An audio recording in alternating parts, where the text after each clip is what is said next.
नमस्कार, NDTV India में आपका स्वागत है। मैं हूं मनोरंजन भारती।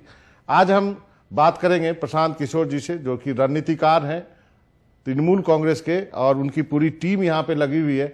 काफ़ी दिनों से मेहनत कर रहे हैं, खुल के अपनी बात बोलते हैं। पिछले दिनों थोड़े बीजेपी के अटैक भी किया उनको कई मुद्दों को लेकर के, तो उनसे बातचीत करेंगे। सर, आपका बहुत बहुत शुक्रिया, आपने एनडीटीवी के लिए वक्त निकाला।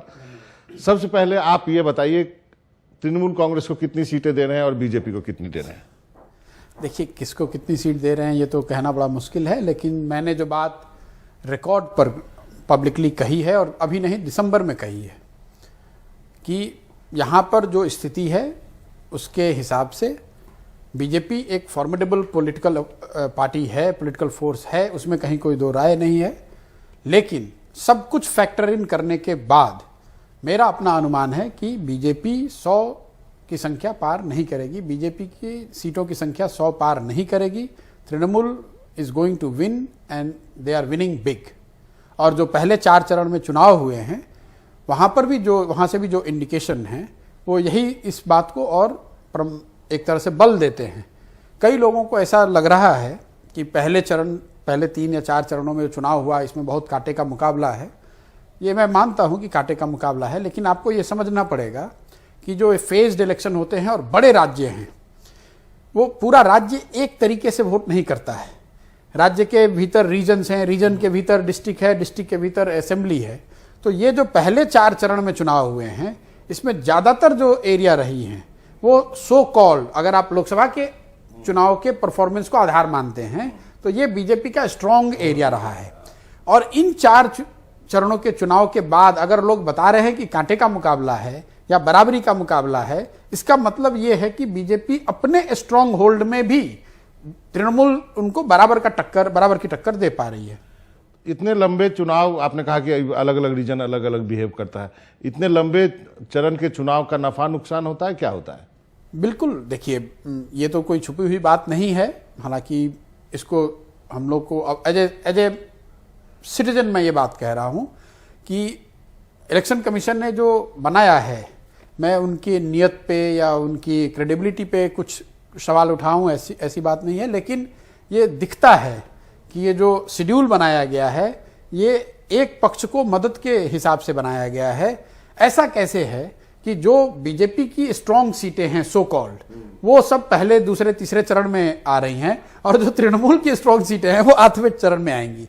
इसका फायदा जो आपके दर्शकों को समझना चाहिए वो ये होता है, जो चरणबद्ध चुनाव होते हैं, लंबे 1-1.5 महीना चुनाव होता है, तो बीजेपी जैसी पार्टी अपने स्ट्रॉन्ग होल्ड से जब शुरू करती है तो उनको माहौल बनाने में, जिसको हम लोग पॉपुलरली हवा बनाना कहते हैं, क्योंकि उनके पास एक बहुत बड़ी प्रोपेगेंडा की मशीनरी है, बहुत बड़ा दल है, इनफाइनाइट रिसोर्स है, तो इस बराबर की लड़ाई को वो बढ़ाकर दिखाते हैं। और इससे कोशिश ये करते हैं कि जिन जगहों पर या जिन एरिया में, जिन इलाके में तृणमूल की पकड़ है, वहां पर मोराल पर असर पड़े, साइकोलॉजिकल एक एडवांटेज बनाया जा सके।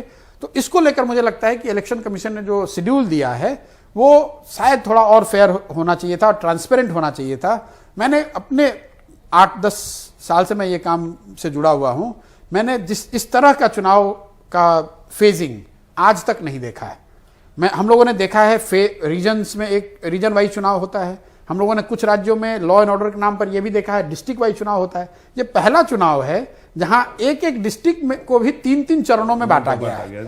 24 नॉर्थ, मैं 24 साउथ, बड़ा डिस्ट्रिक्ट है।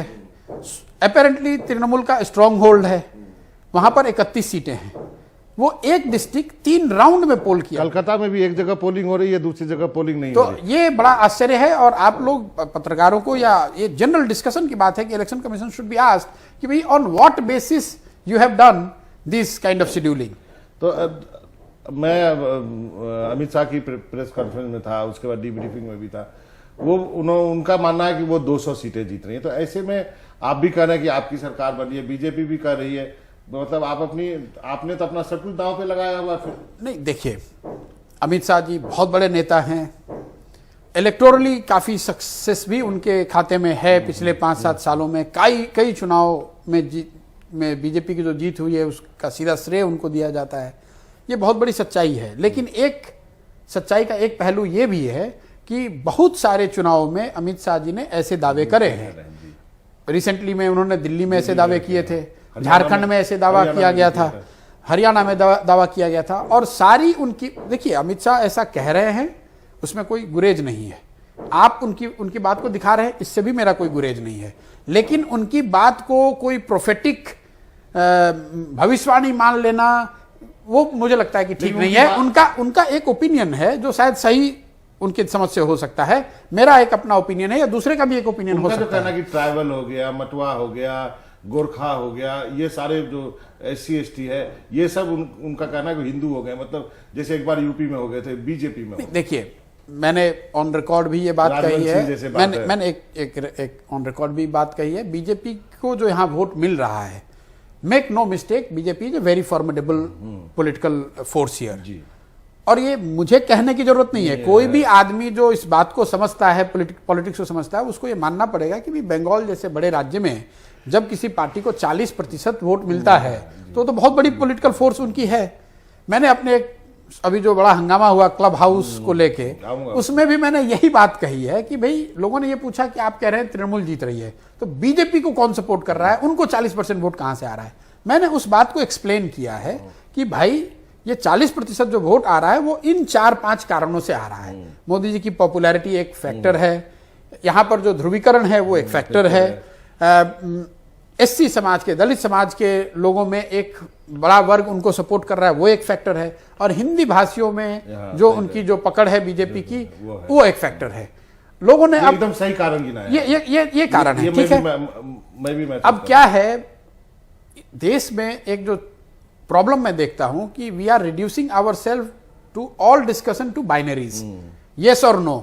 भाई उनकी ताकत है, लेकिन फिर भी वो चुनाव हार रही है, और ये दोनों बात सही हो सकता है। वो ऐसा बता रहे हैं कि प्रशांत जी ने कह दिया कि बीजेपी की बहुत ताकत है। अरे भाई हम तो कह रहे हैं, ऑन रिकॉर्ड कह रहे हैं कि बीजेपी की ताकत है, इसे इनकार नहीं कर सकती है।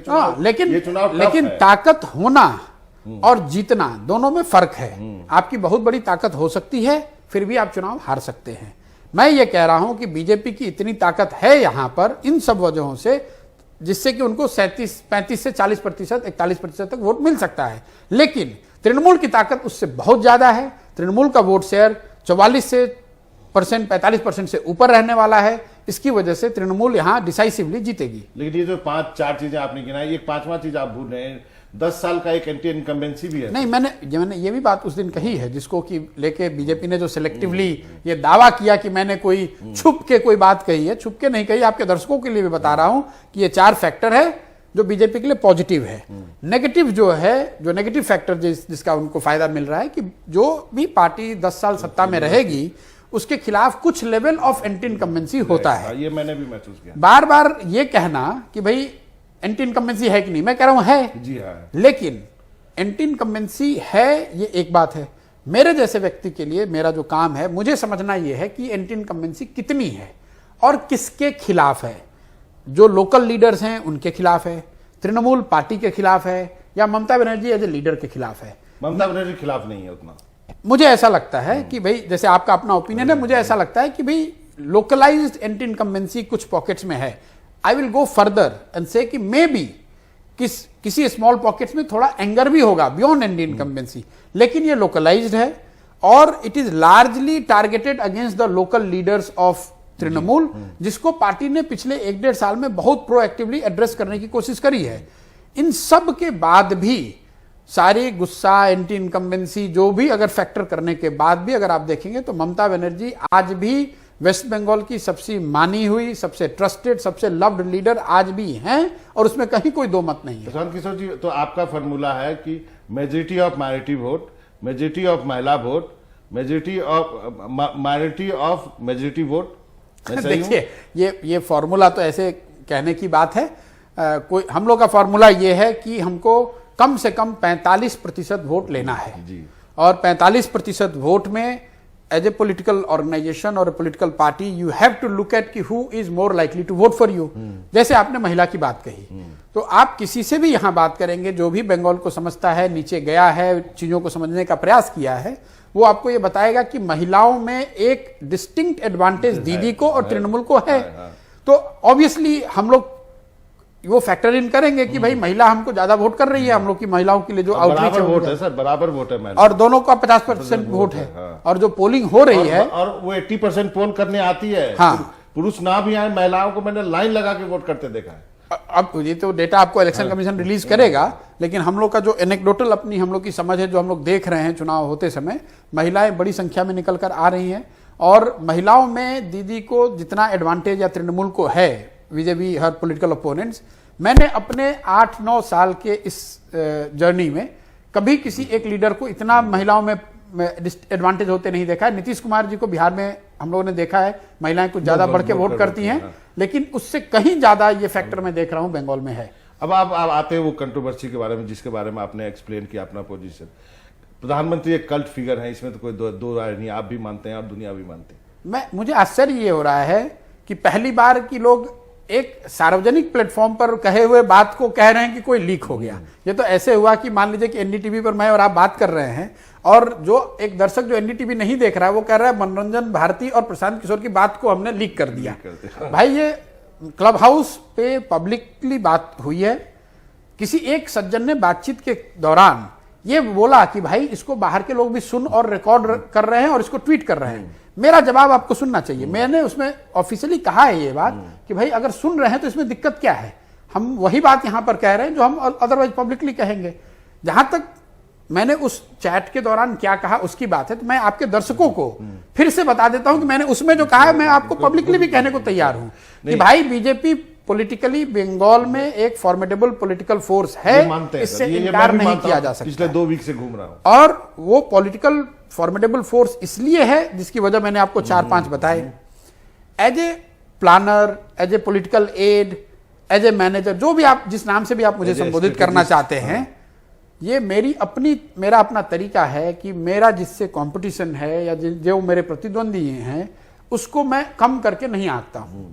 अगर मेरी टीम या मेरे लोग या मेरा असेसमेंट ये बता रहा है कि बीजेपी या मोदी जी की पॉपुलैरिटी 40 है, तो मैं अपने मॉडल में उसको 50 करके आता हूं। अपने टीम को मैं ये बताता हूं कि भाई अगर ये 40 समझो कि मोदी जी बहुत रैली करेंगे, 40 बढ़ के 50 हो जाएगा, उस स्थिति में हम लोग कैसे जीतेंगे वो प्रिपेयर। और मुझे लगता है कि आप नीति की बात कह लीजिए, प्रूडेंस की बात कह लीजिए या प्रोफेशनल प्रैक्टिसेस की बात कह लीजिए, ये सब आपको ये बताता है कि आपको अपने अपोनेंट को अंडर एस्टिमेट नहीं करना चाहिए। बहुत सारे लोग ने सोशल मीडिया में लिखा कि प्रशांत किशोर के दिल में अभी भी मोदी रहते हैं, पीएम बुलाएंगे तो आप चले जाएंगे। देखिए, किसके दिल में कौन रहते हैं, मैं कोई हनुमान तो हूं नहीं कि फाड़ कर दिखा दूं। किसके दिल में, यू हैव टू जज a person with his act not with his words. तो एक बड़ी पुरानी मतलब जो फेमस एक कहावत है कि व्हेन इन डाउट जज a person by his act not by his words. मुंह से तो मैं कुछ भी कह सकता हूं, जज me by with what I do, by what I do rather than what I say. नहीं, आप तो एक कंपनी चलाते हैं, आप जा सकते हैं यदि आपको। बिल्कुल नहीं कंपनी चलाते हैं, ऐसा लोगों का भ्रम है। कोई कंपनी नहीं चलाते हैं, ये मेरे कोई पिताजी की कंपनी नहीं है, मेरी कंपनी नहीं है। एक प्लेटफॉर्म है जो लड़के काम करते हैं, एक विधा है, एक नई चीज है जिसको कर रहे हैं, ऐसा कुछ नहीं है। जैसे आपको अमरिंदर ने बुलाया, तो यदि बीजेपी स्टेट कोई बुलाएगा तो नहीं जाएंगे? नहीं, बिल्कुल। अब ये जाएंगे, पहली बात कि बीजेपी जैसी बड़ी पार्टी को उनको कोई जरूरत नहीं है हमारे जैसे साधारण लोगों की। तो शुरुआत आपने वहीं से की, आपने बिल्कुल सिखा ठीक दिया है उनको फिर नहीं, मैंने भाई उन्होंने मुझे सिखाया कि मैंने उनको सिखाया, ये तो सब्जेक्टिव बात है। मैं आपको ये कह रहा हूं कि जब से आईपैक जो संस्था है जिसका आप जिक्र कर रहे हैं, 2015 से हम लोगों ने शुरू किया। 2015 से आईपैक ने जो काम किया है वो आप देखिए। 2015 में हम लोग नीतीश कुमार जी के साथ थे, बीजेपी के खिलाफ वो चुनाव लड़ा गया। उसके बाद हम लोग उसके बाद हम लोग अमरिंदर सिंह का चुनाव पंजाब में हम लोगों ने किया है, जो कि अकाली बीजेपी के खिलाफ पंजाब में था। उसके बाद यूपी में हम लोग कांग्रेस का काम कर रहे थे, वो भी वो फेल और पास अलग की बात है, लेकिन वो चुनाव बीजेपी के खिलाफ था। उसके बाद हम लोगों ने आंध्रा में काम किया है, वहां पर जगन मोहन रेड्डी टीडीपी और बीजेपी के अलायंस की सरकार के खिलाफ लड़ रहे थे। तो मैंने जैसे आपको पहले कहा, जज me by my act and don't go by कि किसने क्या कहा, उसने क्या कहा। आईपैक जब से बनी है तब से हम लोग तो एक ही साइड कर रहे हैं काम, लेकिन आप मानने को तैयार नहीं हैं और आप ये हमेशा बनाते रहेंगे कि नहीं, अरे ये तो बीजेपी में जाएंगे, ये तो मोदी। अपोनेंट की क्षमता को समझना, एसेस करना, उसको अपने रणनीति में या अपने एक्ट में समाहित करना उसका फैन होना नहीं है। दो छोटे छोटे सवाल है सर। तो आपकी कंपनी जो काम करती है तो भाई मेरी कोई कंपनी नहीं जो भी है। आईपैक जो काम करता है तो पार्टी के बीच कैसे कोऑर्डिनेट करते हैं? कई बार कहा गया कि प्रशांत किशोर बहुत हावी हो गए हैं, वो अब नेताओं को ये भी बताते हैं कि आपको ये पहनना है, ये बोलना है, ये सब बातें भी आई है। देखिए ऐसा है कि मीडिया तो एक अनुमान के आधार पर या जो लोग लिखते हैं वो अनुमान के आधार पर लिखते हैं, उनका ये काम है। मेरा उनसे कुछ मतलब झगड़ा नहीं है इस बात को लेके। जो मेरे से ये सवाल बार बार पूछा जाता है कि आप क्या करते हैं, मैं आपको ये कह रहा हूं कि वो सब करते हैं जो कि पार्टी और मेरे ज्वाइंट अंडरस्टैंडिंग में जिस हम लोग को लगता है कि ये करने से चुनाव को जीतने में हमें फायदा होगा। सारे वो आयाम चुनाव प्रबंधन के, राजनीतिक पार्टी के दायरे में जो आती हैं, गवर्नेंस से रिलेटेड हो, कैंडिडेट से रिलेटेड हो, कम्युनिकेशन से रिलेटेड हो, डेटा से रिलेटेड हो, वो सारे, कोई ऐसा साइंड टीओआर नहीं है कि ये 4 काम आप कीजिएगा और 5वां नहीं कीजिएगा। हर वो चीज जो पार्टी और लीडर समझते हैं कि जिसमें मैं उनकी मदद कर सकता हूं या कुछ कंट्रीब्यूट कर सकता हूं, मैं उसमें कंट्रीब्यूट करता हूं। और चुनाव जो है वो प्रशांत किशोर या आईपैक जीतती हारती नहीं है। हम लोग कभी किसी को चुनाव हरा जिता नहीं सकते हैं। I have said this many times, we are highly overrated. देखिए, अगर मिट्टी होगी तो आप घड़ा बना सकते हैं, सही कहा। आप मिट्टी में पानी थोड़ा कम ज्यादा कर सकते हैं, उसमें कोई कंकड़ है तो हटा सकते हैं। अगर मिट्टी होगी नहीं तो घड़ा कैसे बनाएंगे? चलिए एक अंतिम सवाल है, बिहार की राजनीति में वापस जाएंगे? नहीं, देखिए, मैं राजनीति में वापस जाऊंगा ये तो क्लियर है। अब कहां जाऊंगा, कैसे जाऊंगा, बिहार जाऊंगा, बाहर जाऊंगा, ये अभी पार्टी के वाइस प्रेसिडेंट बनाए गए थे। नहीं, बिल्कुल, मैं राजनीति में मैंने एक शुरुआत करी थी, उसमें बुरी तरह फेल हो गया और मुझे मानने में कोई गुरेज नहीं है कि फेल हो गया।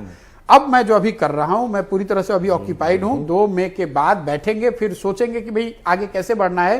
थोड़ी बहुत जो सीख मिली होगी अपने पिछले अनुभव से, उसको आत्मसात करेंगे और बेहतर तरीके से प्रिपेयर होकर तो 2 वापस तारीख को ममता बनर्जी जीत रही हैं? मेरा ऐसा बिल्कुल मानना है कि ममता बनर्जी जीत रही हैं और बड़े मार्जिन से जीत रही हैं। प्रशांत किशोर जी, आपका बहुत बहुत शुक्रिया, आपने एनडीटीवी इंडिया के लिए वक्त निकाला। आपका धन्यवाद। Thank you. Thank you sir.